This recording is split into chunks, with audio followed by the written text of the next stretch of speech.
Innal hamdalillah nahmaduhu wa nasta'inuhu wa nastaghfiruh wa na'udzu billahi min shururi anfusina wa sayyiati a'malina may yahdihillahu fala mudilla lahu wa may yudlil fala hadiya lahu. Asyhadu an la ilaha illallah wahdahu la syarika lah wa asyhadu anna Muhammadan abduhu wa rasuluh. Allahumma salli wa sallim ala nabiyyina Muhammad wa ala alihi wa sahbihi ajma'in, amma ba'du. Ma'asyiral muslimin wal muslimat jamaah salat asar yang dirahmati oleh Allah Subhanahu wa taala. Alhamdulillah baru saja kita melaksanakan salat bardaini, yaitu salat asar yang merupakan salat yang Allah taala mengkhususkan salatul wusta, salat pertengahan antara zuhur dan duhur dan antara maghrib dan isya. Selanjutnya kajian kita mengambil tematik untuk yaitu sore hari ini, karena kitabnya lupa, dengan mengambil tematik sudahkah hutangmu kamu bayar? Sudahkah hutangmu kamu bayar? Karena hutang ini hubungan kita dengan manusia, lain dosa kita dengan Allah. Karena Allah Ta'ala Al-Ghaffar, At-Tawwab, penerima tobat, Al-Ghafur, yang banyak mengampuni. Kalau hutang ini hubungan kita dengan manusia. Jika manusia yang kita hutangi kita tidak membayar dan orang itu tidak ridha, hukumannya nanti di akhirat. Ini yang harus kita pahami, karena sekarang banyak ngetren orang itu senang hutang tapi malas membayar. Merujuk dari ayat surat Al-Baqarah, ini panjang sekali, paling panjang satu lembar di sini. Cuma kita membaca sebagian saja dan kita ambil faedahnya dari surat Al-Baqarah nomor 282. Maka Allah berfirman, ya ayyuhalladzina amanu idza tatayantum bidainin ila ajalin musamman faktubu wal yaktub bainakum katibun bil adli wala ya'ba katibun ay yaktuba kama 'allamahullah fal yaktub wal yumlil ladzi 'alaihi al-haqqu wal yattaqillaha rabbah wa la yabkhas minhu syai'ah. Kami putus sampai sini karena panjang sekali, dan kami akan mengambil faedah dari ayat ini berdasarkan ahli tafsir yang masyhur, yaitu Syekh Abdurrahman As-Sa'di dalam kitab Al-Karimur Rahman. Artinya, ya ayyuhalladzina amanu, hai orang yang beriman. Ini panggilan untuk orang beriman. Karena orang beriman adalah orang beriman pada Allah, yang takut kepada Allah, takut melakukan dosa, dan senang sekali apabila melaksanakan perintahnya Allah.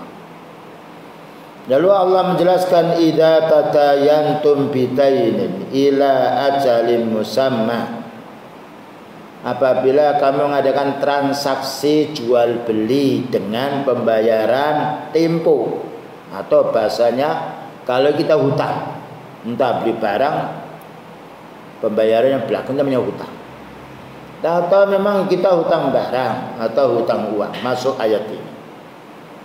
Apa katanya Allah Ta'ala? Faktubu, catat. Nah,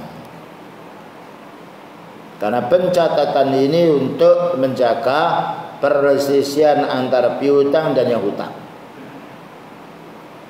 Ya, ini adab kita untuk berhutang, walaupun sekecil apapun. Kenapa? Karena kita tidak tahu kapan bisa membayar. Dan perlu dicatat, ini mungkin kita mati mendadak, sedangkan saudara kita tidak tahu. Dengan adanya pencatatan ini bukti yang nyata. Wal yaktub bainakum katibun bil adli. Dan adalah penulis, ada penulisnya. Di antara kalian ini menulis dengan benar, ditulis dengan benar. Saya hutang sekian. Wala ya'ba katibun ayyaktuba kama 'allamahullah. Dan tidak boleh enggan atau menolak penulis itu jika yaitu dia diperintah untuk menulis bagaimana Allah merintahkan kita. Sekali itu dicatat. Bayangkan jual beli atau nota dicatat, apalagi itu hutang. Ya. Dan itu termasuk syar'i. Ada bonnya, ini yang asli disimpan oleh yaitu penjual, yang yaitu tindasannya dibawa oleh orang yang berhutang. Wal yaktub wal yamlil ladzi 'alaihil haq wal yumlil ladzi 'alaihil haq. Dan hendaknya menulis, yang menulis ini yang hutang. Dan hendaknya menulisnya dengan baik ketika dia mampu menulis, saya hutang sekian, tanda tangan dia. Dan ini perkara yang banyak kita lupakan. Padahal ini sangat berat. Karena hubungannya kita dengan orang. Kalau kita tidak mencatat ternyata meninggal dunia, banyak orang datang menagih hutang. Katanya anaknya mana, nggak ada buktinya. Nah ini loh, tanda tangan bapakmu. Ini lah, satu bukti. Dan itu menjadi solusi ketika orang meninggal dunia kapan saja. Makanya kalau kita hutang, beritahu keluarga kita. Seorang istri yang hutang, beritahu suaminya, beritahu anaknya. Nah, apalagi sekarang dagang ini banyak hutangnya. Nah, kemudian Allah berpesan wal yattaqillaha rabbah. Hendaknya yang berhutang ini takut kepada Allah Ta'ala, karena dia mengambil barang saudaranya. Ya, orang harus takut pada Allah Ta'ala. Kalau takut pada Allah Ta'ala, dia akan berhati-hati. Dan paling baiknya segera kita bayar hutang. Taruhlah kita janji 1 bulan, 2 hari sudah dapat duit, bayar. Wala yabkhas minhu syai'a, dan jangan mengurangi sedikit pun. Ini panjang sekali, kami putus yaitu sekian ayatnya, dan kita kembali tentang yaitu faedah yang diambil oleh Syekh yaitu Abdurrahman As-Sa'di rahimahullah ta'ala dan kitabnya Al-Karimur Rahman. Ini faedahnya banyak. Pertama, utang piutang hukumnya boleh. Boleh. Karena ada ayatnya tadi. Bahkan beliau pernah hutang. Beliau pernah hutang gandum. Hutang perkara yang sangat pokok. Karena orang itu kalau tidak makan mati. Dan yang dihutangi itu orang Yahudi. Bolehnya kita hutang pada orang kafir. Tetapi beliau menggadaikan baju perangnya. Nah, ya, sebagai jaminan. Cuma kalau hutang 5 kilo ya harus bayar 5 kilo. Hutang 1 juta ya harus kembali 1 juta, tidak boleh lebih. Karena kita bermaksud untuk menolong saudara kita. Lain dengan orang-orang yang sifatnya perbankan atau orang-orang rintrin yang menghutangi ingin mencari keuntungan, itu adalah riba. Dan Allah akan menghancurkan riba. Ya. Dan Allah akan menambah yaitu rezekinya orang yang menghutangi, dan yang dihutangi orang jujur. Ini pertama. Jadi hutang boleh. Dan boleh dibayar dengan berangsur. Ya, akadnya ya ini saya hutang tapi saya tidak bisa bayar langsung. Ya, dicatat saya akan bayar setiap pekan sekian. Dan orang yang dihutangi dia harus mohon pada Allah untuk segera bisa bayar. Yang nomor 2, utang hendaknya ditentukan waktu pembayarannya. Nah ini, karena ayatnya tadi fal yaktub wal yumlil. Saya hutang, insya Allah saya bayar 1 pekan. Dan orang hutang itu dia harus berpikir, saya ini bisa membayar apa tidak. Ya. Jadi perkirakan nanti ada jaminan untuk membayar. Sebagaimana beliau, jaminannya baju perangnya kalau tidak bisa membayar. Ya, jadi yang nomor 2 ditentukan waktu pembayarannya. Jadi enak ketika kita ditentukan, kita tidak, oh iya orang ini memang betul-betul butuh dan dia yaitu janji akan bayar. Dengan ini kita akan menagih. Kemudian juga yang nomor 3, Allah memerintah agar dicatat utang piutang itu. Tadi ayat wal yaktub bainakum katibun bil adl. Catat. Kemudian nomor 4, pencatat hendaknya takut kepada Allah. Nah, ya. Wal yattaqillaha rabbahu tadi. Jangan takut. Tidak boleh menambahi, tidak boleh mengurangi. Pencatat yang paling bagus itu yang hutang yang catat. Ya. Nah, saya hutang sekian, ada tangan. Saksikan. Kalau tidak bisa menulis, maka ada anaknya atau keluarganya mendikti. Ya, jangan coba kamu baca, aku tuliskan. Nah, bahwasanya saya hutang sekian, aku akan bayar sekian. Aku akan bayar tanggal sekian atau hari ini hari. Tulis. Kalau dia tidak bisa menulis, wal yumlil alaihi ladil haq. Kemudian nomor 5, pencatat hendaknya dengan bahasa yang jelas. Ya ini yang jelas. Kalau orangnya bahasa Jawa, dia bisa bahasa Indonesia saja. Kalau tidak bahasa Jawa, bahasa Sunda ya bahasa Sunda. Karena ini bukti untuk ya diketahui oleh orang hutang bahwa dia paham ini. Ya nomor 6, pencatatan termasuk nikmat Allah. Nikmat Allah. Ya, nikmat yang Allah yang harus kita syukuri. Dengan pencatatan itu menghilangkan tuduhan dan juga menghilangkan penipuan karena ada catatan. Ya, ini catatan. Kemudian yang nomor 7, yang berhutang hendaknya yang mencatat kalau bisa.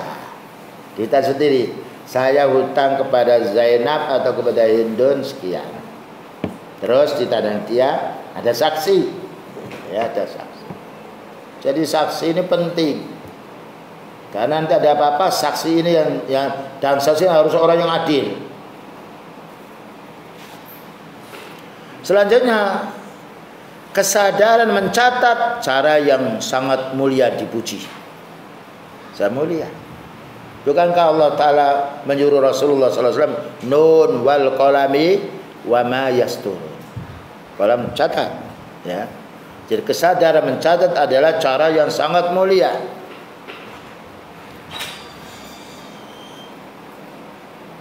Kemudian nomor 9 atau berikutnya, wali wajib mengurusi orang yang kurang beres akalnya. Wali, umpamanya anak mencatat atau bapak mencatat hutang. Kita tahu bapak ini setengah pikun umpamanya. Ambil anaknya. Wali hanya mewakilinya. Atau anak dia yang hutang.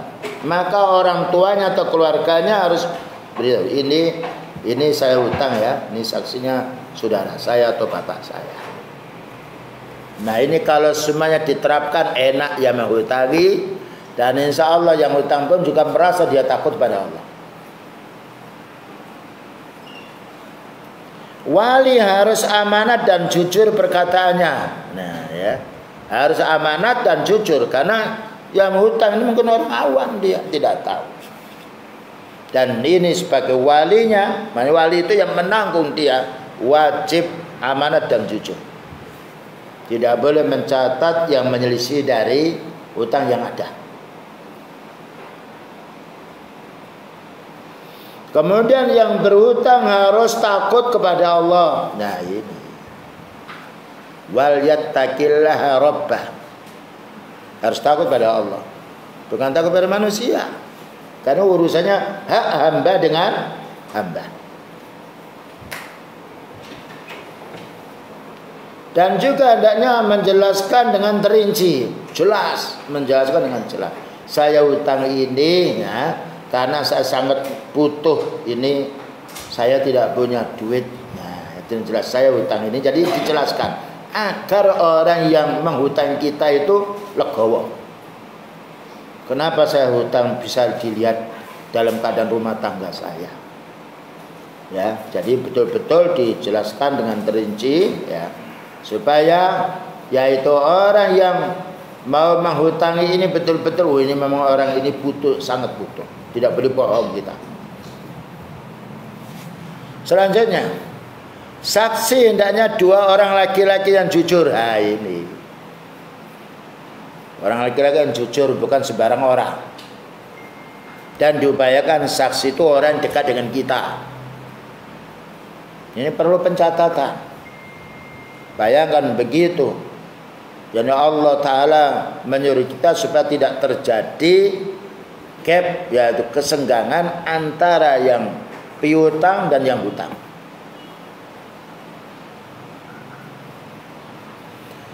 Jika salah satu saksinya lupa, yang lain mengingatkannya. Karena saksi tadi berapa? 2. Jika salah satu lupa, yang lain mengingatkannya. Walaupun sudah ditulis. Karena satu-satu orang itu lupa, lihat catatan, enggak, saya tahu kok ini utang sama si dia.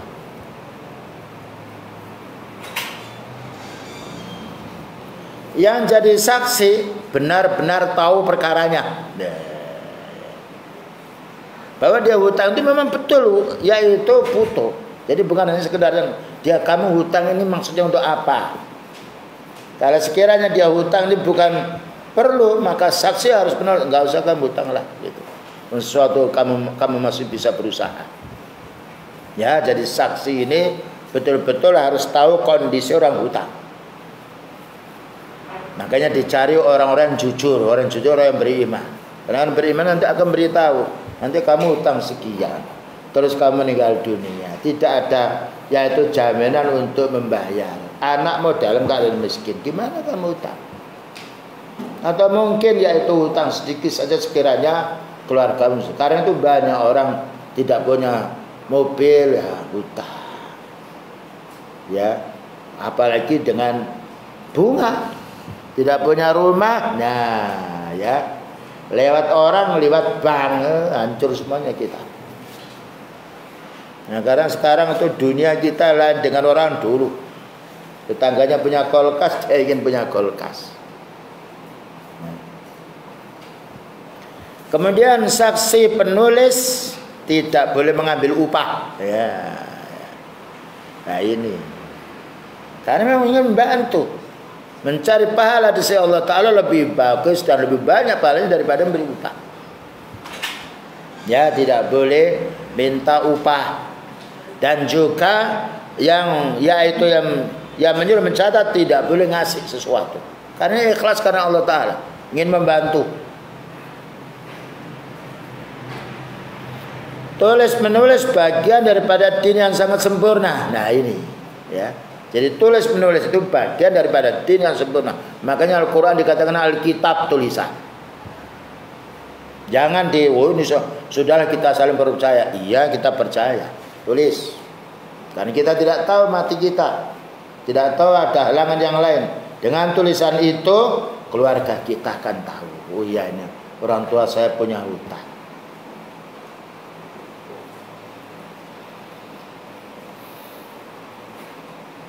Selanjutnya pula boleh menggadaikan barang yang berharga kepada piutang. Nah ya, ini yang paling bagus. Boleh menggadaikan barang yang berharga kepada piutang. Piutang yang ngasih utangan kita. Dah ini jaminan ya. Ini sertifikat rumah saya. Dan beritahu anak. Ya, ini orang tuamu tidak mampu, kamu tidak mampu. Nah ini saya hutang, jaminan supaya dia yaitu yakin sertifikat dititipkan. Karena sertifikat tidak bisa dijual. Harus ada hubungan dengan. Nah, maksudnya kalau tidak bisa membayar, mungkin rumah itu mau diapakan, disewakan atau apa yang lainnya untuk membayar. Karena hutang wajib dibayar.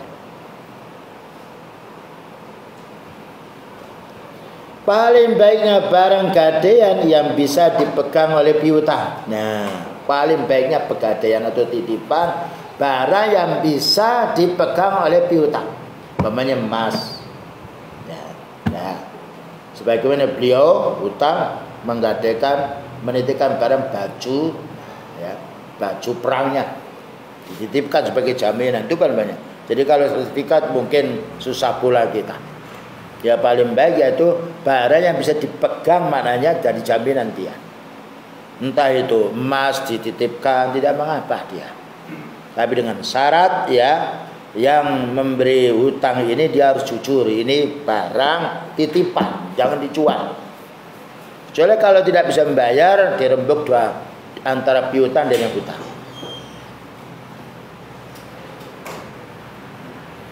Kemudian juga dilarang menyembunyikan persaksian. Nah, dilarang menyembunyikan persaksian.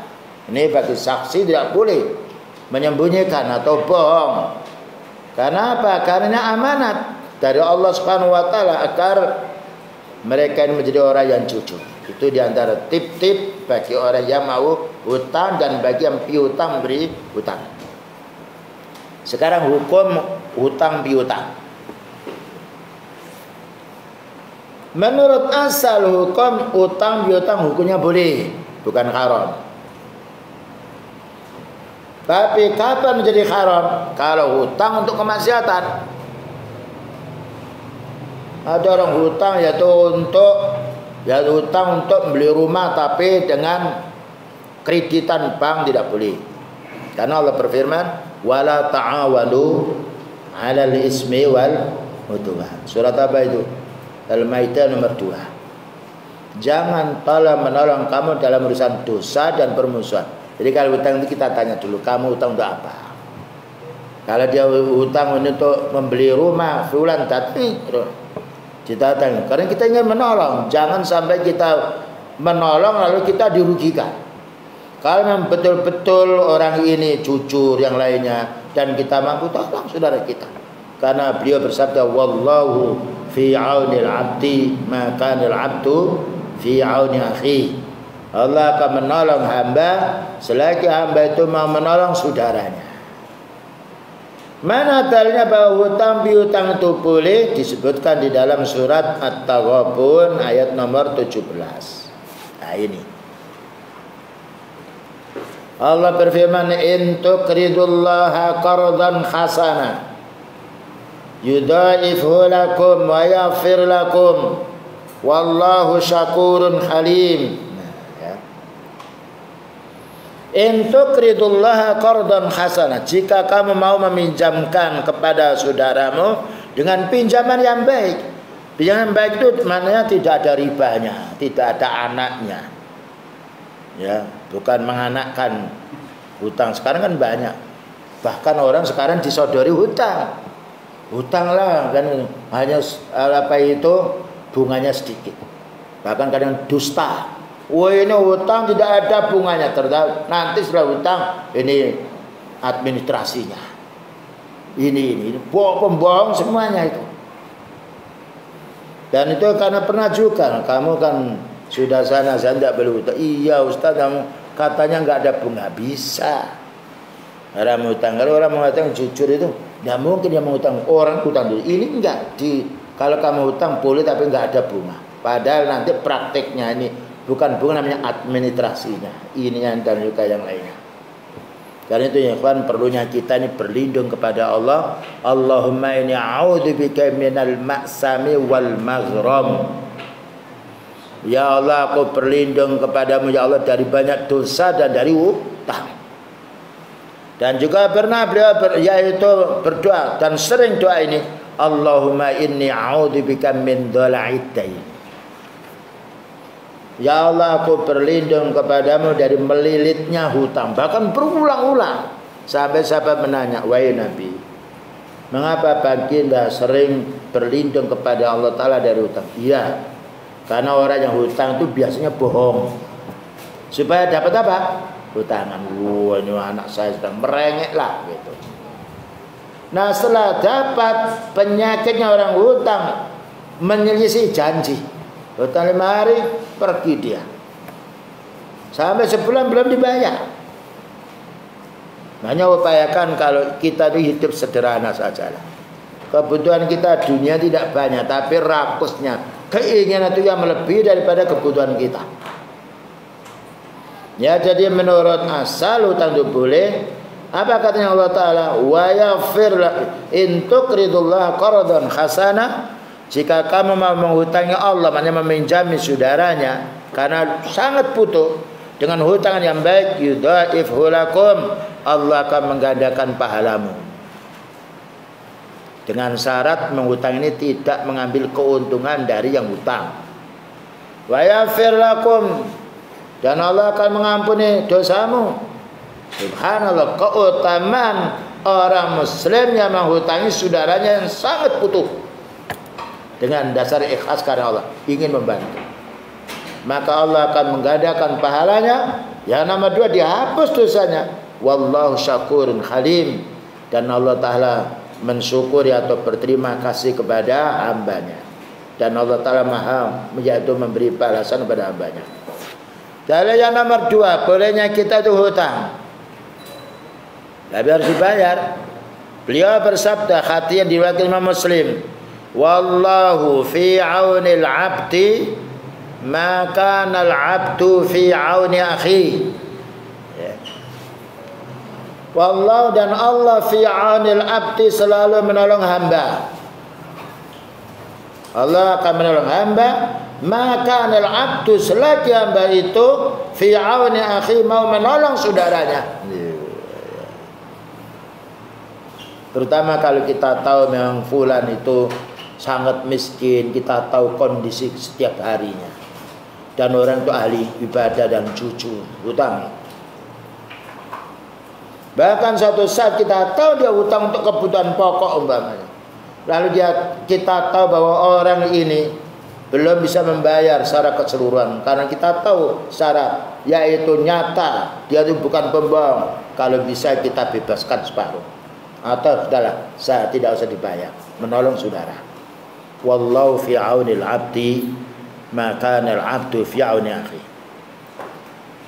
Nah, adab bagi orang hutang boleh ini dengan syarat tidak mengambil keuntungan dari orang yang hutang. Ada suatu saat orang itu hutang hutang ya. Sebelum hutang dia sudah membawa telur 1 kilo, 2 kilo. Itu ada maksud, ya, bawa telur 2 kilo, ujung-ujungnya saya mau hutang. Nah, gitu. Jadi dia membawa telur itu dalam rangka untuk memancing supaya dia mau menghutang. Kalau kita tahu memang itu orang miskin dan butuh sangat, kembalikan telur itu. Kamu hutang, bagus, tulis kapan dibayar. Dan kita lihat orang ini kalau hutang banyak tidak bisa membayar, nanti daripada dia yaitu tidak bisa membayar, kita hutang menurut kebutuhan dia. Coba kamu itu butuh apa sih? Saya itu, anak saya itu ingin beli sepeda motor yang baru. Baik, sepeda motor yang penting bisa berjalan, kan bekas kan nggak apa-apa. Namanya orang. Nah, kalau dia sudah kita untuk kerja beli sepeda motor untuk kerja, baik. Kalau sepeda yang penting bisa dipakai dan tidak harus baru, saya bisa memutar. Hanya itu dinasihati dulu. Dan itu untuk kebaikan mereka, untuk kebaikan pula yang mengutang. Karena apa? Karena dia membeli sepeda yang baru, tidak bisa membayar, kita yang rugi. Dan mungkin orang tua akan lari dari kita, karena dia malu kalau kita tagih. Dan kita juga mungkin tidak baik dengan si dia. Maka perlu kita menanya, ini hutang untuk apa sih? Kalau memang kita tahu itu kebutuhan pokok dia, dan tidak ada yang lain yang menghutang, kalau dia hutang pada orang lain akan kena riba, hutangi. Dengan syarat tadi kita harus menasihati. Sekarang adab piutang. Adab piutang itu mana? Adab orang yang menghutangi. Ya. Jadi etika atau akhlak orang yang menghutangi. Pertama, hendaknya ikhlas karena Allah. Lah ini Jadi saya menghutangi karena ini orang muslim ya, dan orang sangat butuh hutangan. Saya tahu sendiri ya, agar bisa lancar usahanya, dan dia orang yang ahli ibadah ya, ikhlas kita. Jangan sampai ada keinginan untuk mencari sesuatu atau imbalan. Sebagaimana disebutkan di dalam surat At-Taghabun ya, ayat nomor 17, atau yaitu surat Al-Baqarah nomor 297. Hendaknya kita itu ikhlas karena Allah Ta'ala menghutang. Betul-betul ingin cari pahala, bukan mencari keuntungan dunia yang merugikan yang kita hutangi. Sudah? Yang nomor 2, adab bagi orang menghutangi ini. Tidak menghutangi orang yang ingin merusak akidah. Nah, menghutangi orang ahli bid'ah untuk urusan bid'ah, atau menghutangi orang yang melakukan kejahatan. Ada tetangga ingin cara mengadakan yaitu gilirannya amalan bid'ah, jangan dihutangi, tidak boleh. Nanti saya ini kalau menghutangi berarti menolong kamu dalam urusan apa? Kebid'ahan, dalam urusan kemaksiatan tidak boleh, walaupun bapak atau anak sendiri. Karena kita tidak boleh membantu kejahatan.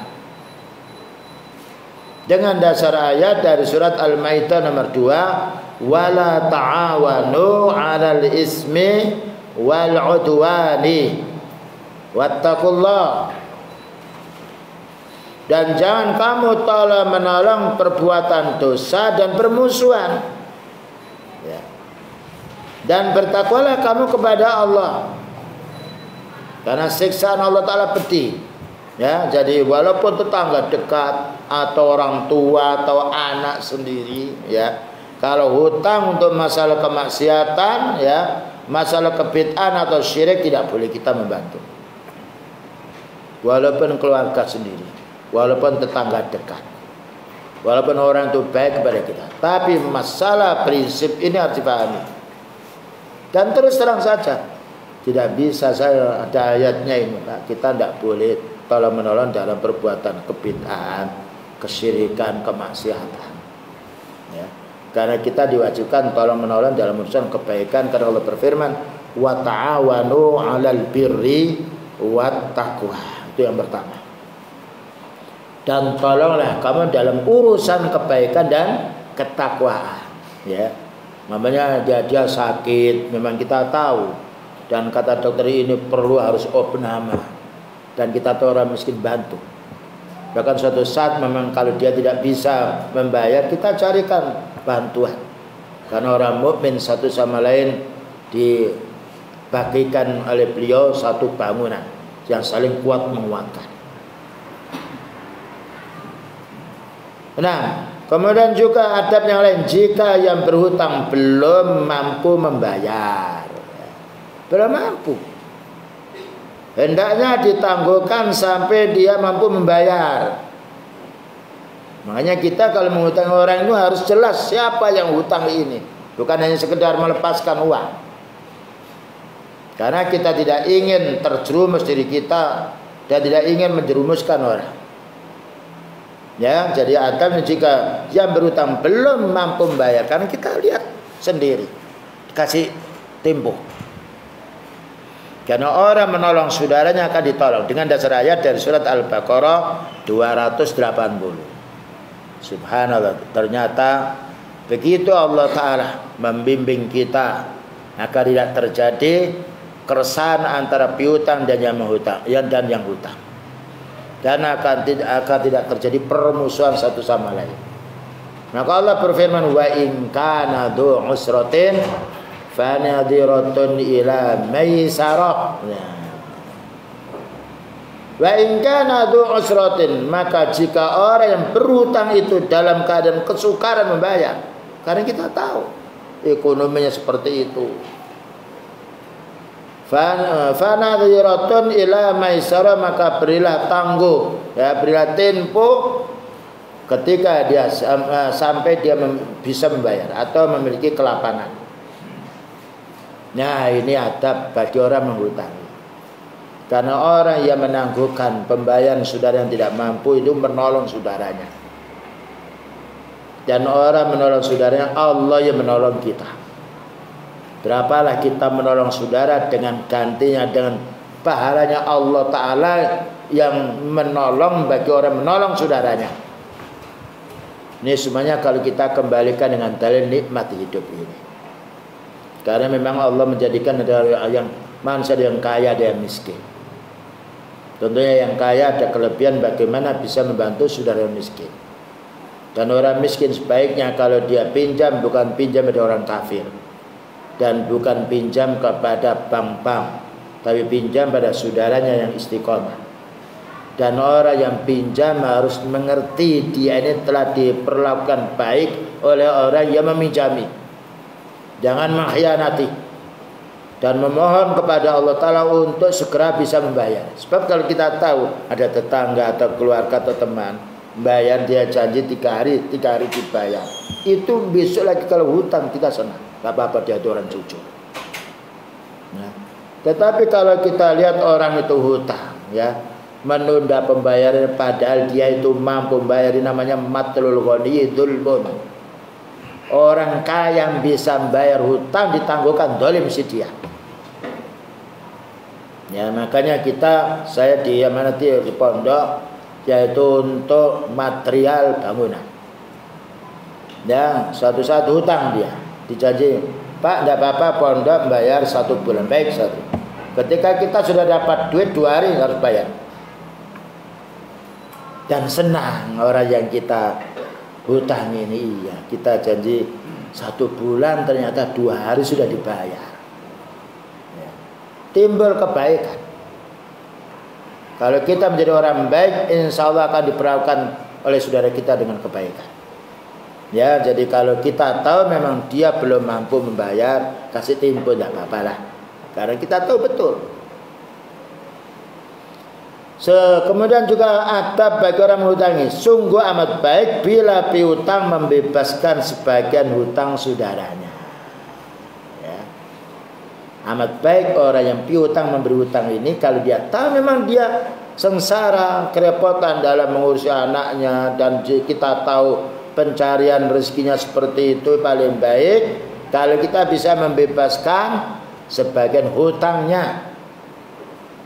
Dengan dasar ayat dari surat Al-Baqarah 280. Wa anta saddaqu khairul lakum in kuntum ta'lamun. Dan apabila kamu menyedekahkan sebagian semua utang, di sebagian kamu utang kemana 1 juta, bayar 500 saja. Subhanallah. Ketika kita membayar separuh itu, Allah Maha tahu kita. Tidak ada orang berbuat baik lalu dianiaya oleh Allah. Tidak ada orang jujur lalu mendapatkan kesengsaraan. Menolong saudara kita kaum muslimin, menolong perkara yang cukup besar. Ya, wa anta saddaqu khairul lakum. Jika kamu menyedekahkan sebagian uang yang dihutang oleh saudaramu, itu lebih baik untukmu in kuntum ta'lamun, jika kamu tahu manfaatnya menolong saudaramu. Karena tadi hadisnya wallahu fi aunil abdi ma kana al abdu fi auni akhi. Kemudian juga bagi piutang ini tidak menerima hadiah sedikit pun. Karena kita bermaksud mencari pahala. Jangan sampai ada kerentek hati, nanti kalau dia utang sama saya, nanti saya akan dikasih ini, tidak boleh, ini was-was syaitan. Pahala dari Allah Ta'ala itu lebih besar daripada pemberian orang kepada kita. Kalau kita berpikir semacam ini, insya Allah mulia. Dan orang yang menolong saudaranya dengan ikhlas hati, saja dengan sunnah, akan ditolong oleh Allah. Maka Allah berfirman dalam surat Al-Baqarah 278, wa daru ma baqiya minar riba in kuntum mu'minin. Wa daru, dan tinggalkanlah ma baqiya, sisa-sisa minar riba, dari tambahan. Riba itu dari tambahan yang haram. Jadi orang pinjam 1 juta lalu dia ditambah 50.000 dia terima, itu namanya riba. Tapi kalau kita orang itu pinjam sepeda motor kita, ya. Lalu orang itu membawa umpamanya yaitu 1 kilo jeruk, tidak mengapa, karena itu bukan uang. Tapi kalau kita tahu itu orang miskin, nggak usahlah, sudah bawa. Besok lagi kamu boleh pinjam, kalau pinjam kamu untuk urusan kebaikan. Tapi utang duit 1 juta, bayar 1 juta. Sekalipun pembayarannya 5 tahun. Jangan sampai kita, wah itu kamu utang dulu 5 tahun itu emas dulu 200. Sekarang 800. Jawabnya memang saya dulu utang emas ya. Karena utang duit.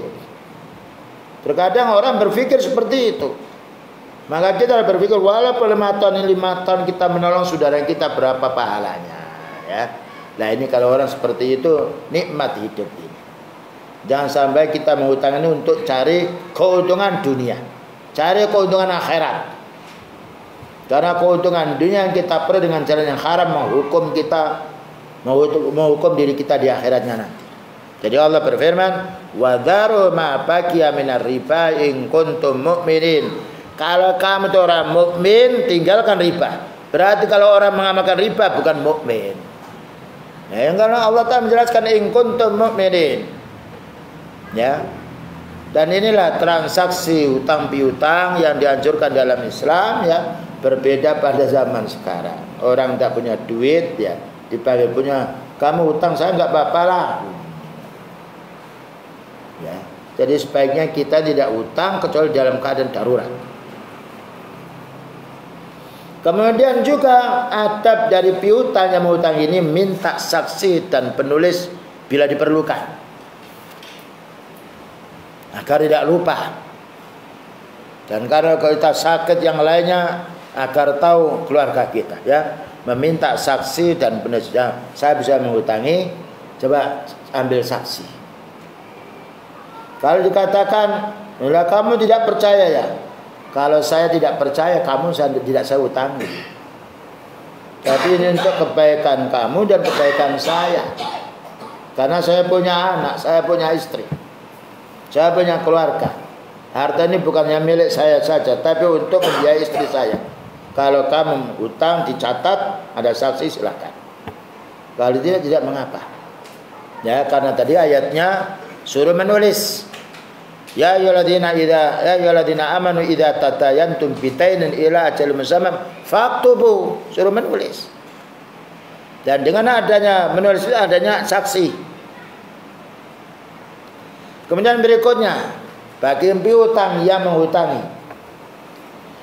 hendaknya menerima pengalian pembayaran hutang bila ada yang menanggungnya. Hendaknya menerima pengalian pembayaran hutang jika ada orang yang mau membayarnya. Contohnya begini, ada seorang tua, dia hutang, tapi anaknya kaya, dan orang tua itu kadang-kala malu pula kepada anaknya. Nah, ketika orang tuanya ini hutang tidak bisa membayar, nah terdengar anaknya, loh, Pak punya hutang. Iya. Baik, maka anak ini bisa bicara dengan orang yang menghutangi tadi. Begini saja, ya, saya sekarang masih belum punya. Bah, hutangnya ayahku ini, ya, aku akan yang menanggung dan tulis, dan nanti akan saya bayar, boleh. Itu namanya yaitu pengalian hutang. Atau seorang suami yang miskin dia, nah istrinya kaya, dia malu karena satu saat maka hutang, nah dia hutang, saya punya hutang, nah sudah, tidak apa-apa, ini akan saya bayar, tapi tempo sekian. Maka hendaknya dia menghutangnya ridho. Sebagaimana tatkala Rasulullah SAW enggan menyolati jenazah orang punya hutang. Nah, ya, beliau ketika ada jenazah punya hutang, wahai Nabi sholati, hal alaihi dain. Nah, beliau menanya, apakah dia punya hutang? Naam ya Rasulullah. Sallu ala sahibikum. Kalau begitu kamu saja yang menyolati. Bukan berarti orang muslim yang meninggal dunia punya hutang tidak boleh disolati. Tapi beliau kasihan orang meninggal dunia ini. sampai ada yang menanggung pembayarannya. Maka berkatalah Abu Qatadah, seorang sahabat Nabi, wahai Nabi, sallu alaihi, salati dia, wa ana, dan saya akan, wa alayya ad-dainu, saya akan menanggung hutangnya. Nah ya, hadis ini diriwayatkan oleh Imam Bukhari, wa alayya ad-daini. Bahkan juga beliau sering menanggung hutang orang lain. Apa kata beliau? Man mata wa alaihi dainu fa aliyah. Barang siapa yang sahabatku meninggal dunia punya hutang, saya yang menanggung. Ini menunjukkan waliul amri yang muslim hendaknya bisa menolong rakyatnya yang muslim. Karena beliau yaitu waliul amri. Beliau miskin, tapi bisa mengambil yaitu uang zakat dan yang lainnya, uang pajak dari orang kafir. Ini maksudnya untuk memenuhi kebutuhan saudara yang tidak bisa membayar, maka diambilkan kas negara. Ini solusi. Atau memang kita namanya dia tahu saudara kita ini membagus ibadahnya, tapi dia tidak bisa utang. Sudah, saya menanggung. Tunggu ya nanti, yaitu 5 hari lagi kamu catat. Mudah-mudahan Allah Ta'ala beri rezeki, saya akan saya bayar dan membantu saudara besar. Jadi pulihnya orang yang sifatnya hutang ini, ya, bagi piutang yang mengasih hutang, ketika ada perjanjian, baik nanti tagih saya kepada saya. Ini menunjukkan bolehnya mengalihkan hutang ini pembayarnya kepada orang lain yang dia sanggup untuk membayarnya. Nah, kemudian juga boleh mengadakan rekayasa. Nah, perhatikan nih, boleh mengadakan rekayasa bila yang berhutang itu enggan membayar. Ada orang bulat saja dia. Orang kaya hutang, kita kadang-kala punya duit pas-pasan, bahkan punya emas ya, kita simpan sedikit karena orang itu kaya. Lalu hutang, prinsip kita insya Allah akan dibayar. Tapi dia tidak membayar, ya boleh rekayasa. Gimana contohnya? Ya, suatu saat orang lain suruh pinjam sepedanya, sepeda motornya, atau suruh pinjam mobilnya, namanya disewa, nyewa. Itu namanya rekayasa. Baik, nanti setelah itu mobil baru kemari. Kok mobil sini? Ya, hutang dulu, bayar hutangmu, baru mobil kamu ambil. Itu namanya rekayasa. Dan hadisnya ada. Hadis ini riwayatkan Imam Bukhari rahimahullah ta'ala. Bersandarkan dari hadis yang diriwayatkan oleh Abu Hurairah radhiyallahu anhu. Rasulullah sallallahu alaihi wasallam bersabda, matlul ghani dzulmun. Orang kaya yang menunda pembayaran hutang itu zalim. Nah, matlul ghani dzulmun. Orang kaya menunda pembayaran padahal dia mampu, zalim dia. Dan ini supaya kita pahami bagi pedagang atau orang sekarang kan orang itu senang hutang. Nah, pokok 5 hari lagi mau saya bayar. Sebaiknya kalau sudah kita punya duit bayar. Dan kita bebas, kita tuh kalau sudah bayar enak, lapang hati kita dengan orang yang kita hutang. Ya, beliau bersabda, matlul ghani dzulmun. Menunda pembayaran sedangkan dia mampu membayar itu orang itu zalim. Fa idza utbi'a ahadukum ala malin falyatba. Nah, artinya apabila atau jika salah satu kamu itu ditipu, nah ditipu oleh orang yang kaya tadi, oleh orang kaya, maka bersiasatlah. Nah, bersiasat, cari jalan gimana duitku bisa kembali. Dan ini bolehnya bersiasat untuk mengambil hak kita, bukan mengambil hak orang lain. Ya contohnya tadi mungkin suatu saat yaitu orang itu hutang. Atau apa itu, coba pinjam apa itu, kamu sewa mobilnya, ya nanti setelah itu yaitu kita ambil, nanti orang itu kan akan dimarahi oleh yaitu orang yang kaya yang yaitu menyewakan mobil. Ini diambil oleh ini, gimana saya bayar hutang, akan kembalikan mobil. Dan pernah Rasulullah SAW menjumpai sahabat tengkar dengan sahabat di masjid. karena hutang. Karena memang yang hutang ini tidak bisa membayar secara keseluruhan, bayar apa adanya. Yang lain yang kamu harus menerima karena kemampuan dia seperti ini. Bayangkan berkelahi di masjid karena hutang. Ini adab-adab yang harus kita pahami bagi orang yang menghutang. Ketika ada orang kaya yang dia hutang, ya suatu saat orang itu kaya ya, hutang besok saya bayar, ternyata sampai 2 hari 3 hari tidak bayar, boleh bersiasat. Karena bersiasatnya ini dalam rangka mengambil haknya. Sekarang adabnya orang berhutang. Nah, adabnya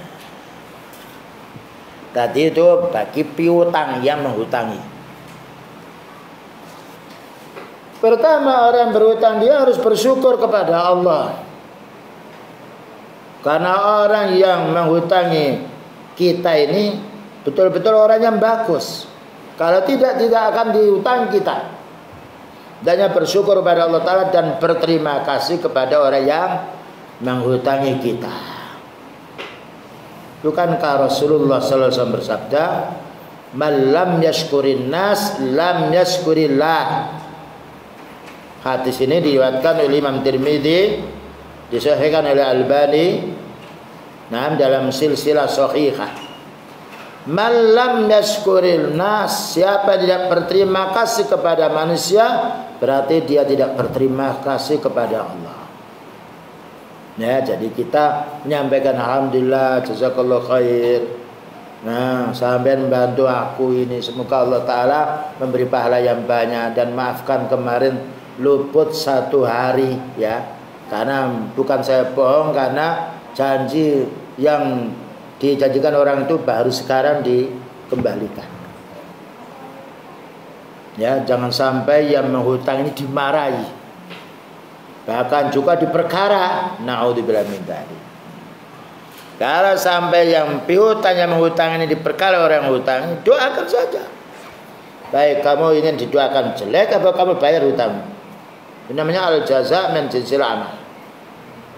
Karena Allah Ta'ala memberi kesempatan bagi hambanya yang didolimi. Makanya di hadis, ittaqi da'watal madlum fa innahu laisa bainahu wa bainallahi hijab. Hati-hati dengan doanya orang didolimi. Walaupun orang itu tidak punya senjata, tidak punya kekuatan fisik, tapi doa dia dikabulkan oleh Allah. Makanya kita dinasihati oleh beliau, ittaqi da'watal madlum. Hati-hati dengan doanya orang dizalimi. Fa innahu laisa bainahu wa bainallahi hijab. Karena tidak ada penghalang bagi orang yang berdoa pada Allah Ta'ala ketika dizalimi. Akan dikabulkan oleh Allah Ta'ala. Dan kemenangan para anbiya, para sahabat begitu. Kemudian juga berikutnya,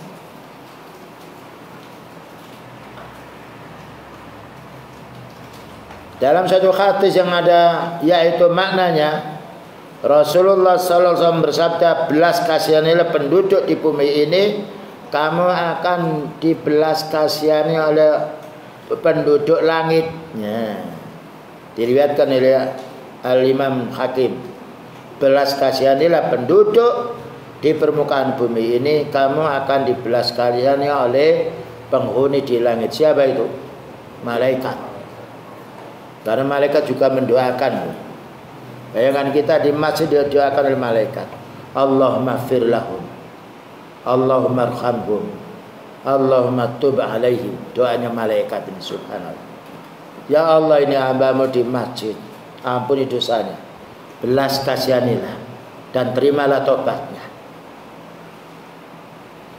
Kemudian juga di antara adab-adab bagi orang berhutang secara umum ini, satu, menyadari bahwa dirinya ini telah ditolong oleh saudaranya. Nah, ini. Kalau orang yang dihutangi ini tidak mau menolong kita, kita tidak akan mendapatkan hutangan. Jadi kita pahami, dia itu punya harta, itu kebutuhan dia. Kami ini dihutang, berarti orang itu baik kepada kita. Bagaimana kita tidak berbuat baik kepada yang piutang, yang hutangi kita? Nah, ini yang harus kita pahami. Ya, Adabnya siapa ini tadi? Orang yang berhutang.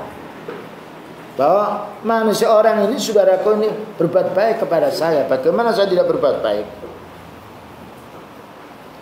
Kemudian di antara adab yang berhutang ini, hendaknya berpikir, mampukah saya itu membayar atau tidak? Nah, ini. Kalau mampu membayar, alhamdulillah. Kalau tidak, jangan hutang. Karena kita hidup, seandainya kita tuh makan nasi saja tidak ada lauknya, masuk ke perut. Seandainya kita tidak punya sepeda motor, tidak punya kulkas, tidak mengapa. Minum air biasa bisa kita. Terkadang orang itu dia ambisi hutang banyak, padahal tidak sangat membutuhkan, tidak merepet dia harus hutang. Tapi karena tetangganya hutang, ya, dengan kredit bisa ini punya. Kadang-kadang kita itu terpengaruh. Padahal kebutuhan kita ini hidup itu hanya sedikit. Bayangkan kalau seorang wanita ya punya gelas 10, piring 15, ada lagi sendok 20. Yang dibutuhkan berapa? 1. Tanya loh, kamu itu loh beli gelas hanya buat pajangan di almari saja. Untuk apa itu? Lebih baik saja pergi ke mall difoto. Nah, ini milik saya. Karena wanita sedang hutang dia. Boleh hutang tapi dalam keadaan yang sangat mendesak.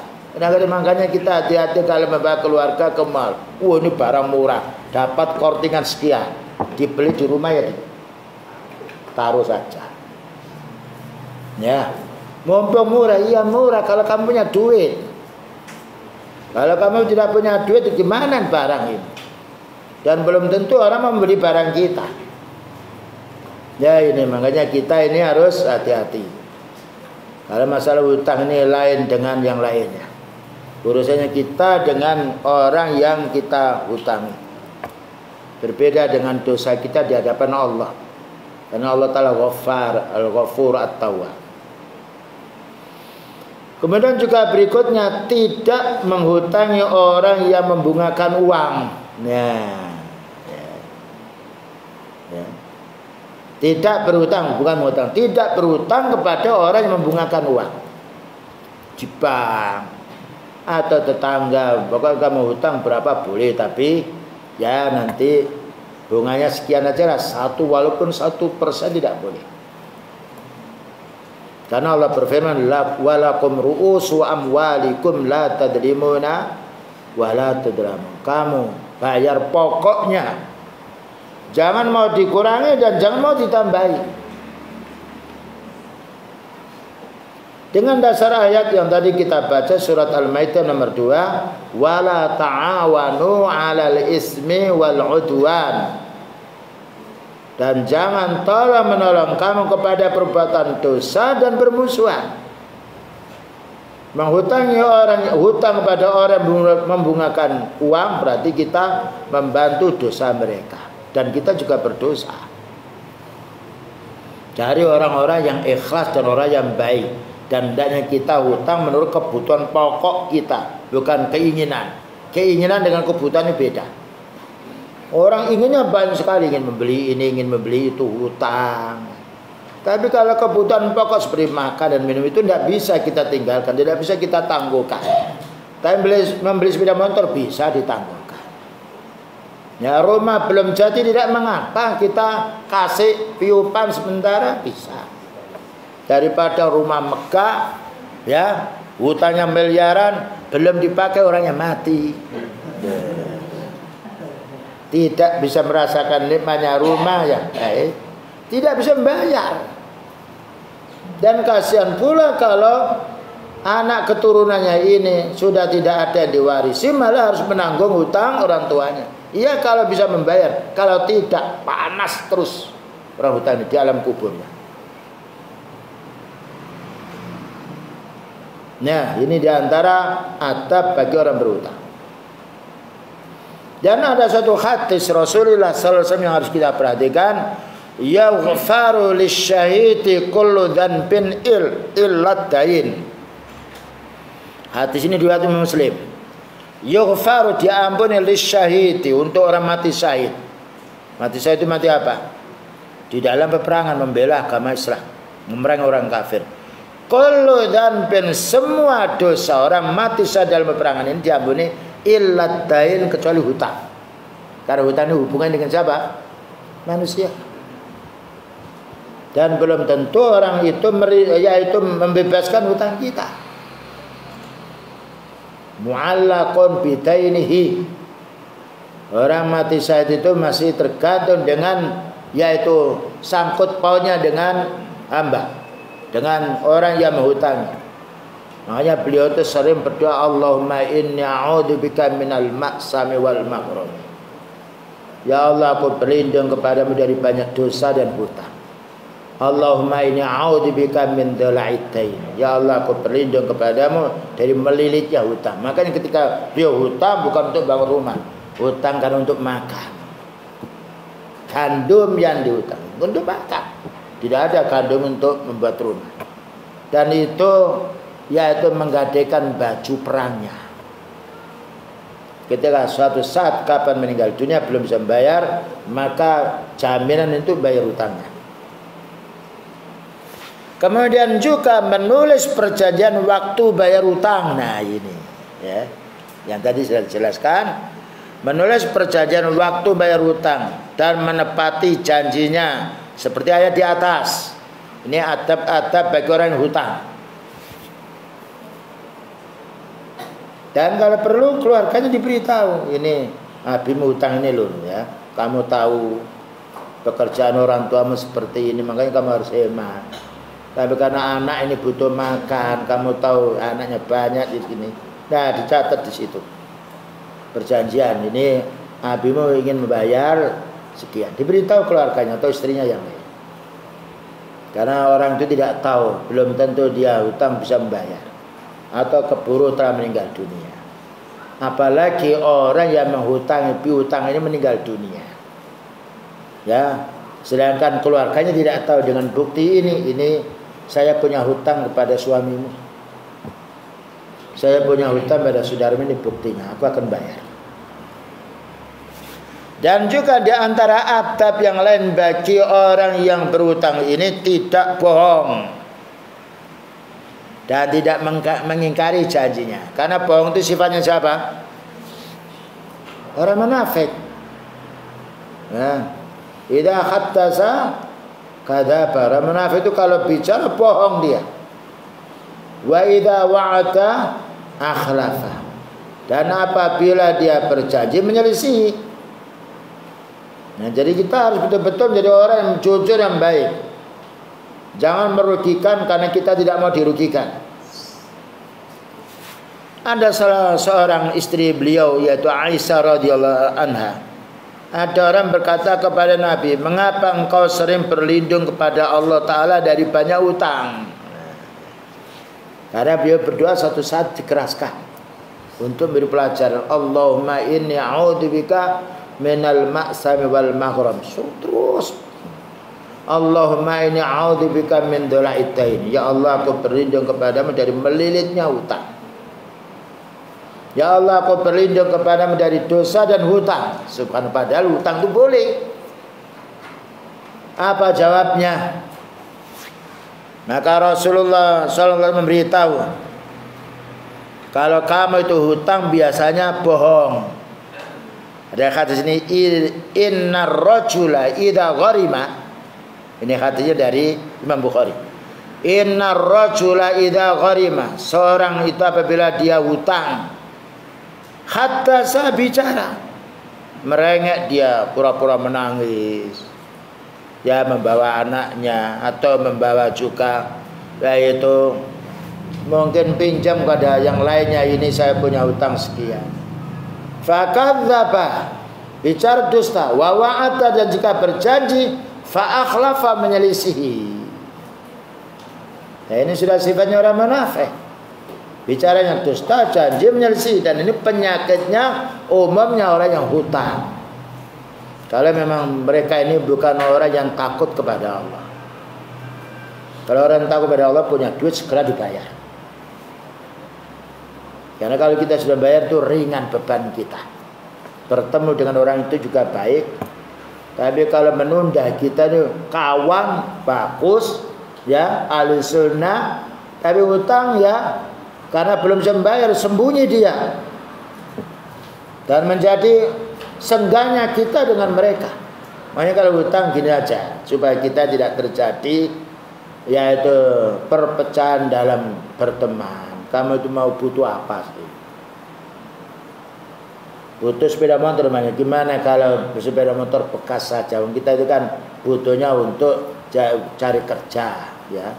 Jadi kalau seperti ini saya mau menghutang, tapi dibayar kapan? Atau kalau diansur? Kalau kamu mau mengansur dan mohon pada Allah, insya Allah Allah akan memudahkan. Kami akan hutang. Nah, jadi jangan sampai kita itu hutang malah jadi jauh renggang dengan orang yang menghutangi kita. Dia bersabda, innar rajula idza gharima khattasa fakadzaba wa wa'ata fa akhlafa. Ini penyakitnya orang hutang. Apabila salah seorang laki-laki atau wanita itu hutang, maka dia berdusta supaya dapat hutangan. Nah, dan berjanji, tapi dia menyelisihi. Kemudian juga berikutnya di antara adab orang yang hutang ini tidak menyuap bila mau berhutang. Ya, tidak ngasih sesuatu dulu ya. Atau pinjam kepada seorang. Padahal dia tidak mampu ngasih sesuatu, tapi dalam rangka bisa yaitu dapat hutangan. Ini saya punya sertifikat. Padahal sertifikatnya sertifikat tetangganya. Dia pinjam, tidak boleh.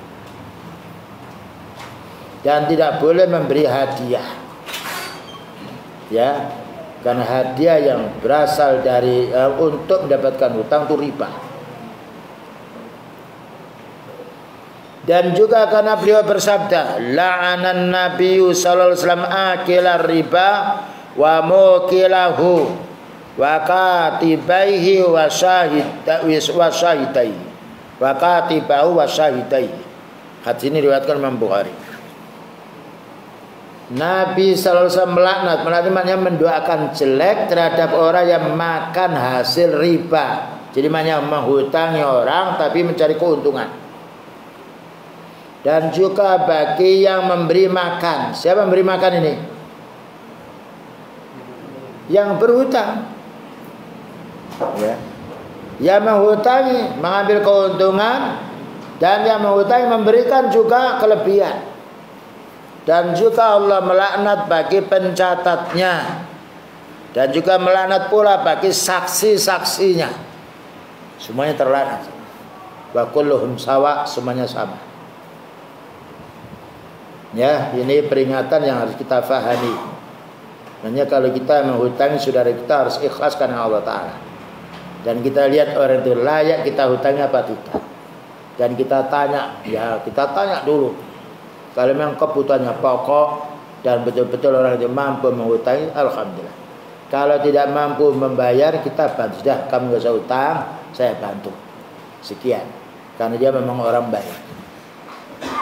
Kemudian juga beliau juga senantiasa mengingatkan doa Rasul, senantiasa mengingat doa Rasulullah SAW dan berlindung kepada Allah Ta'ala dari banyak utang. Ini adabnya orang berutang. Senantiasa mengingat doanya beliau. Apa doanya beliau tadi? Allahumma inni a'udzubika minal ma'sami wal maghrami. Ya Allah, aku berlindung kepadamu dari dosa dan sering hutang. Allahumma inni a'udzubika min dhul'aitain. Itu ada awalnya. Allahumma inni a'udzubika minal hammi wal hazan. Wa a'udzubika minal ajzi wal kasli. Wa a'udzubika minal jubni wal bukhli. Wa a'udzubika min dhul'aitaini wa qahri rijal. 8 ini perlindungan beliau kepada Allah Ta'ala. Nah, jadi hendaknya sering berdoa, ya Allah, berilah aku ini kemampuan untuk segera bisa bayar hutang. Dan juga dihemat, ya, maisah, kebutuhan setiap harinya. Taruh mungkin biasanya makan 3 kali, 2 kali saja, yang 1 kali untuk bayar hutang. Kalau orang itu niat betul untuk bayar hutang, Allah akan bantu. Tapi kalau orang itu tidak niat untuk hutang, maka Allah akan hancurkan. Atlafahullah, Allah akan hancurkan hartanya. Kemudian juga berikutnya, adabnya berusaha semaksimal mungkin untuk segera membayar dan tidak mengingkari janji. Ini adabnya orang hutang, ya. Berusaha semaksimal mungkin untuk segera membayar, yaitu dengan menghemat pengeluaran setiap harinya. Makan ini biasanya satu porsi 25.000, bisa 5.000 kok. Makan nasi saja kan tidak mengapa kita, ya. Atau makan yaitu nasi jagung juga tidak mengapa, karena perut ini Allah Ta'ala yang mengurusi kita. Makan nasi saja juga masuk sehat kita, jagung saja juga bisa, ya. Telo kan murah, telo itu dan juga banyak manfaatnya. Kita lihat telo rambat, telo banyak sekali. Dan tidak ada campuran apa? Pengawet enggak ada. Murah, enak lagi. Iya. Enggak ada juga sebabnya kolesterolnya, tidak ada. Nah, sekarang kita mendorong itu bagus, ini telo manfaatnya banyak. Kates murah juga. Kenapa kita harus satu porsi 50.000, 60.000 lah hutang lagi? Padahal nanti kalau keluar kotorannya juga sama. Apa katanya beliau? Dari Abu Hurairah radhiyallahu anhu qala Rasulullah sallallahu alaihi wasallam, man akhadha amwalan nas, siapa yang mengambil hartanya orang namanya hutang, yuridu adaaha, ingin bayar. Siapa yang mengambil uangnya orang namanya hutang dan dia ingin untuk membayarnya, atallahu anhu, maka Allah akan memudahkan untuk membayar. Ini pentingnya niat. Wa man akhadha yuridu itlafaha, barang siapa hutang ingin merugikan orang yang dihutangi, atlafahullah, Allah akan rugikan orang itu. Ya, dan Allah akan lenyapkan harta itu. Dan ini sudah janjinya Allah, sebagaimana disebutkan dalam hadis yang diriwayatkan Imam Bukhari, ya, juz 8 dalam 455. Jadi kita kalau hutang harus ada niat untuk bayar. Tapi kalau kita tidak hutang itu lebih bagus, karena longgar badan kita. Yang penting kita hemat saja, ya. Itu tadi, makan walaupun nasi saja bisa. Tidak bisa nasi, telo murah sekarang. Atau makan apa itu yang, ya itu belungko, apa namanya, belungko timun ya, bisa juga kok. Nah iya, murah kan. Jadi dia harus kita yaitu menuruti 4 sehat 5 sempurna, nggak ada dalilnya dia. Mana dalilnya? Beliau tuh kalau makan al-aswadani, air dengan kurma, hidup juga. Ya, jadi kita ini kadang-kala nafsu kita yang tinggi, kebutuhan kita sebetulnya tidak banyak.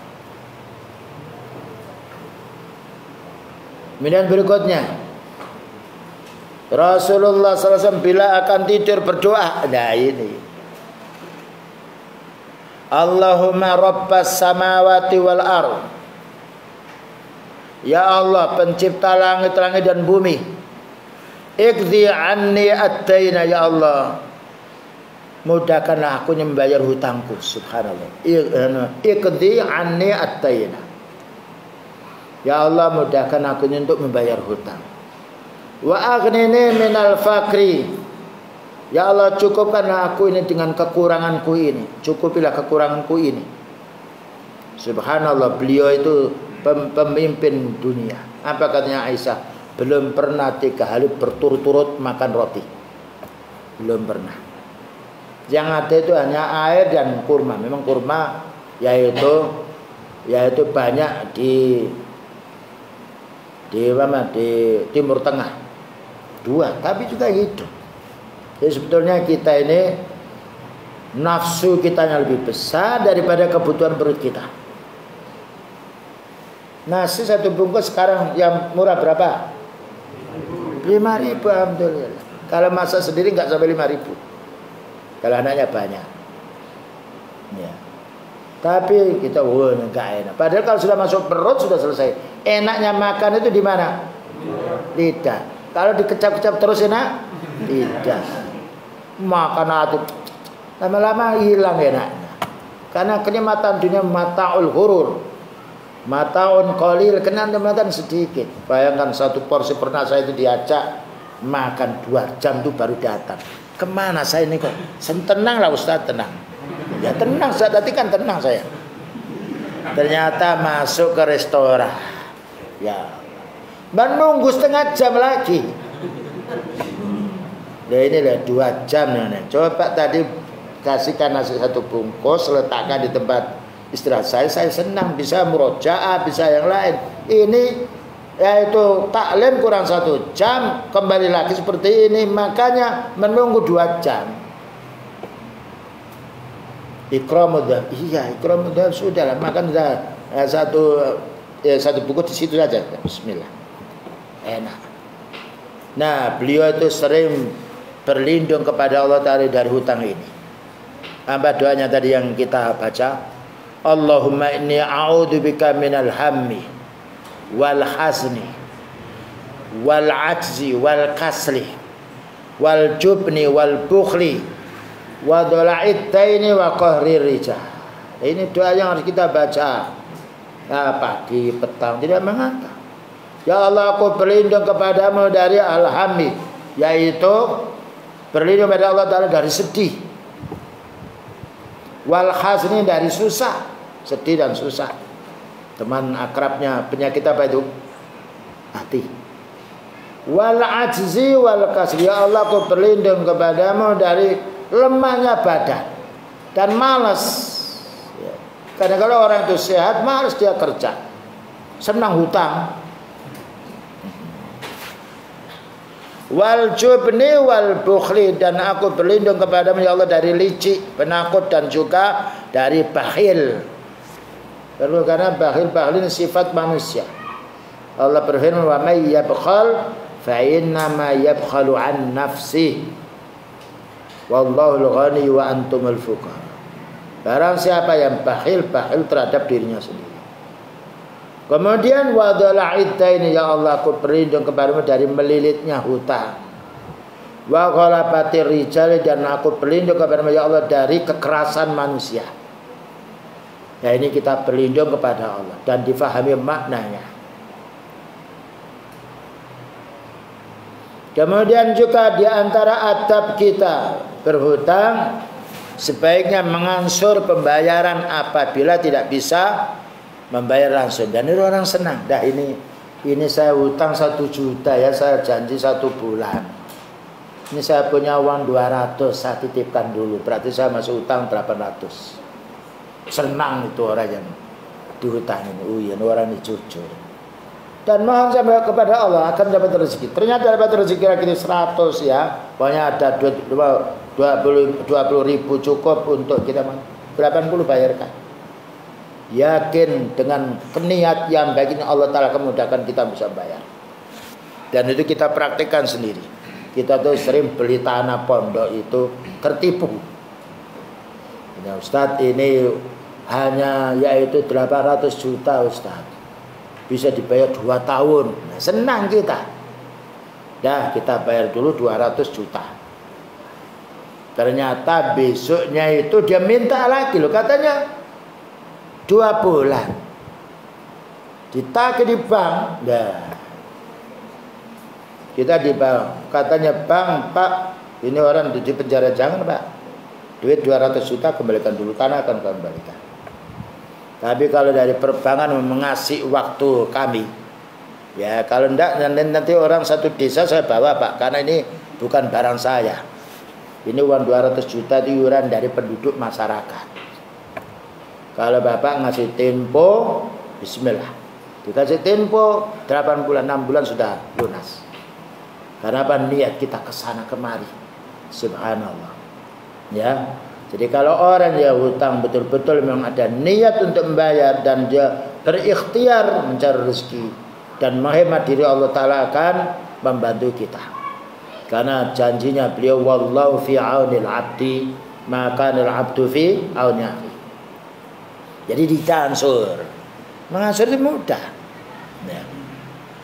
Kemudian cukup menyampaikan ucapan terima kasih atau mendoakan baik pada saat mengembalikannya. Tidak perlu kita melebihkan. Karena kita utang duit, kalau sudah bayar, katakan jazakallah khair. Semoga Allah Ta'ala membalas dirimu. Aku tidak bisa membalas apa-apa. Kecuali kalau pinjam mobil, tidak mengapa kita. Ya, seandainya kita tahu orang tua miskin pinjam kita, tidak perlu kita menerima. Dah, ini saya terima, ini saya kembalikan kembali lagi. Infak saya untuk. Baik, itulah pembahasan yang dapat kita sampaikan. Barangkali ada yang ditanyakan, silakan.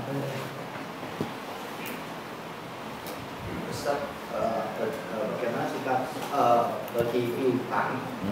Karena piutang ini juga nggak mencatat apa yang dibiarkan bagi penghutang, dan penghutang itu tidak merasa meminjamnya. Penghutang, piutang apa penghutang? Piutang itu maksudnya meminjam. Yang meminjamkan, ya. merasa diutangi kan, ya. keluarkan uang. Ya.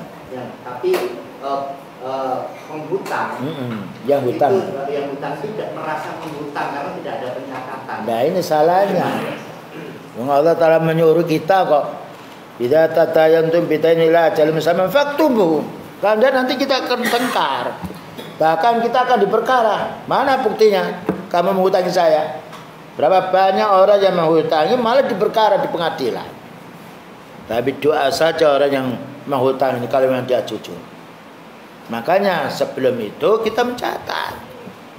Enggak usah dicatat lah, wong kita sama-sama orang. Allah menyuruh catat kok. Ini Allah bukan kehendak saya, Allah menyuruh catat. Fal yaktub. Bahkan juga ada saksinya. Ya. Ada saksinya. Ini sudah peraturan supaya kita tidak timbul perselisihan antara piutang dan yang berhutang. Inilah makanya dibacakan ayat At-Tani ini begitu. Ya ayyuhalladzina amanu idza tadayantum bidainin ila ajalin musamman faktubu. Wahai orang mukmin, kalau kamu hutang dengan pembayaran belakangan, tulis. Kalau kita yaitu beli barang kontan sudah ada nota. Nah, sudah. Baru kontan ada nota. Itu menunjukkan pentingnya catatan. Dan juga apabila kita ngebon ya, maka dikasih tindasan ini kertas yang nomor 2 kita bawa. Yang aslinya ya toko tadi. Sehingga ada Bapak ini buktinya, Pak. Dengan itu orang tidak bisa menolak. Cuma kalau kita hutang di toko harus ditulis harganya saat itu. Ya, karena suatu saat ada penjual ditulis saja semen sekian, tidak ditulis harganya. Nanti apa maksudnya nanti pembayaran? Oh ini semen naik, akhirnya ditulis tidak. Kita hutang sekarang semen 10 sek harganya sekian, tulis. Ya, ini kita hutang cat harganya sekian, tulis. Dan nanti akan dibayar sesuai dengan catatan itu, bukan hanya bendanya saja ditulis. Ini keliru. Ini supaya aman, supaya kita jujur. Karena kita toko menghutangi saudara kita, bermaksud kita dapat pahala. Bukan hanya keuntungan duniawi. Keuntungan dunianya banyak, kita meninggal dunia tidak membawa keuntungan duniawi. Ya, kalau dia tidak mencatatnya, ini kesalahan yang tidak mencatat. Yang baik tulis. Ya, tapi kalau umpamanya hutang 2 hari tidak ditulis tidak mengapa, tapi diingatkan. Janji 2 hari loh ya. Saya rekam ya. Nah, enggak akan punya HP. Atau ada teman di sini ya, ini duit terus terang saja, duit keluarga. Bukan duit saya saja. Saya punya anak, punya istri. Duit ini bukan untuk saya untuk istri. Baik, ya itu kamu utang berapa ya. Nanti ditulis atau saya rekam ya, ini suaramu. Ya, yang bagus itu yang hutang yang bersuara. Kalau tadi yaitu yang menulis itu yang hutang. Kalau dia bisa menulis, direkam. Nah, rekaman ini bukti. Ini untuk keselamatan kesemuanya. Bukan kita ini membiarkan saja. Memang kalau kita hutang, umpamanya safar ya. safar, tidak ada pencatat, tidak ada saksi, di dalam ayat itu boleh. Tapi kita harus jujur. Kita harus jujur. Betul-betul kita itu orang hutang ini ingin mendapatkan pertolongan dari saudaranya. Dan saudara yang menghutang ini ingin pula menolong saudaranya. Tapi kalau kita memang tahu orang itu tidak mampu membayar dan kita tahu betul bukan mereka itu rekayasa, maka sebaiknya tadi kita bebaskan atau kita dah bayar saja separuh. Atau kapan saja kamu bisa bayar, silakan. Itu kebaikan bagi orang yang piutang, yang hutang sudah saudaranya. Wallah. Yang lain tadi ya. Emas boleh dihutang. Emas perhiasan emas. Tidak boleh. Adz-dzahabu bidz-dzahabi yatan biyatin. Emas yaitu kalau membeli harus kontan dan diambil saat itu. Kita beli emas, Pak, nanti 1 jam lagi saya ambil, tidak boleh. Yatan biyatin, harus serima langsung, tidak boleh. Demikian juga perak sama. Kalau utang duit lain, duit yaitu kertas. Kalau emas, makanya sekarang jualan emas atau hutang emas harus dibayar emas. Ya, utang emas maknanya pinjam 5 gram, ini karatnya berapa, baru bayar emas, tidak boleh bayar duit. Tapi kalau yaitu kita beli emas dengan kredit atau online, hukumnya haram. Karena dia harus yatan biatin, uang dia itu diserahkan, emas diambil, tidak boleh dititipkan di situ emas itu. Kurang 10.000, ya, letakkan dulu emas di situ. Kalau sudah dibayar semuanya baru kita ambil. Ini bedanya kita membeli barang selain dari barang riba.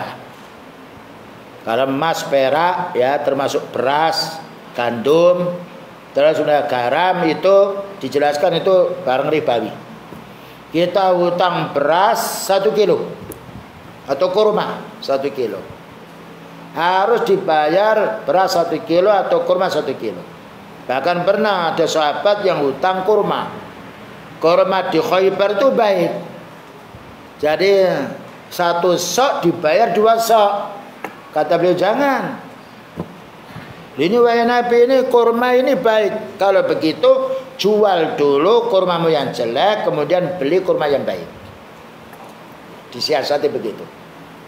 Kita juga begitu, yaitu menjual emas. Ya, menjual emas tentunya lebih murah daripada membeli. Kita jual dulu di situ, nanti beli di tempat yang lain. Tidak boleh kita beli emas 5 gram, ya, karena itu bentuknya cincin, sedangkan kita yang lain tukar tambah 5 gram dengan 5 gram tambah, tidak boleh. Jadi dijual dulu baru kita beli. Ya, ini harus kita pahami tentang masalah riba seperti itu. Wallah. Ya.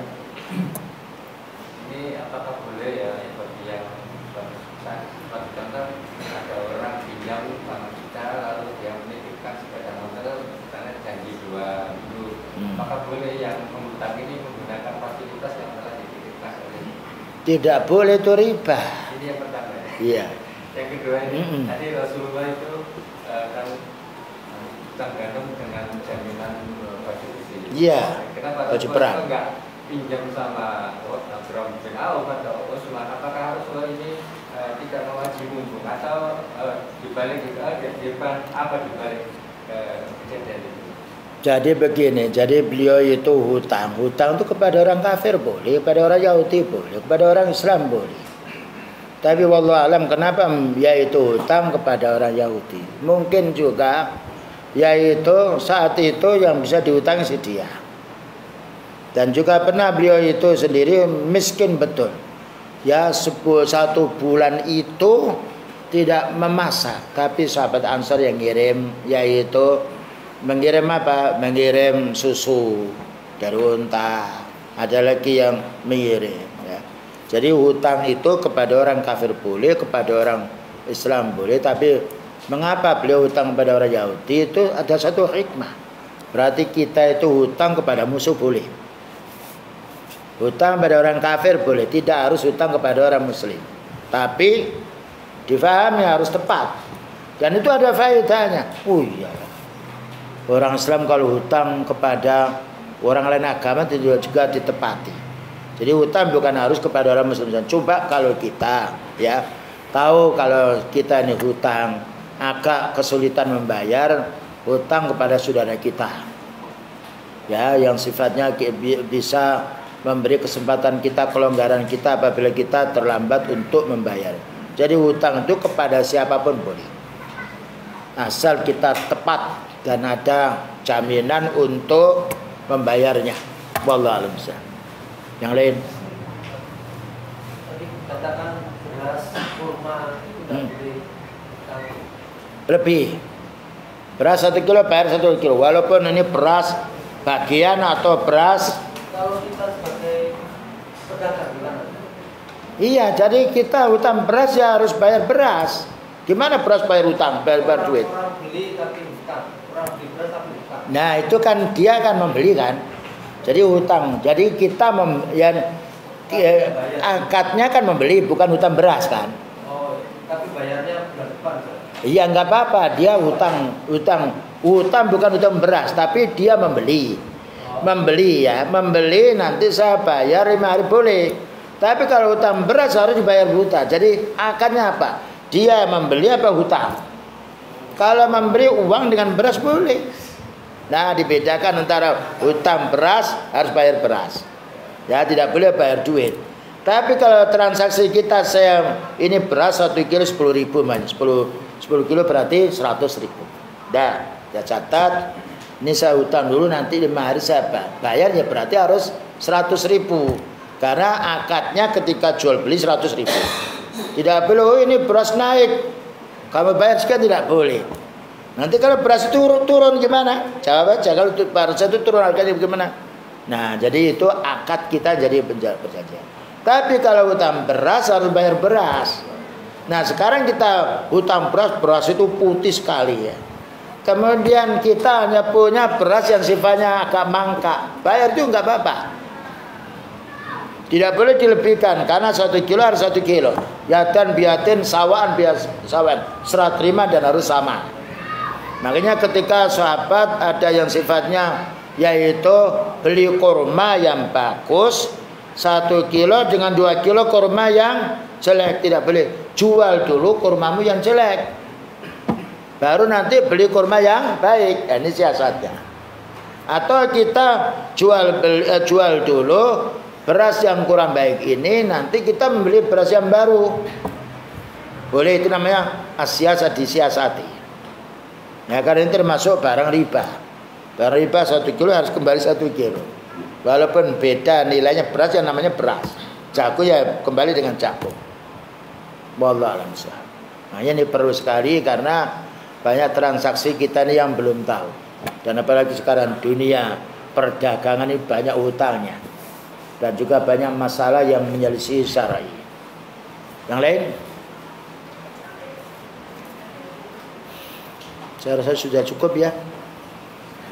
Baik, wa sallallahu ala nabiyyina Muhammadin wa ala alihi wa sahbihi wasallam. Subhanakallahumma bihamdika asyhadu an la ilaha illa anta astaghfiruka wa atubu ilaik. Walhamdulillahirabbil alamin. Wassalamualaikum warahmatullahi wabarakatuh.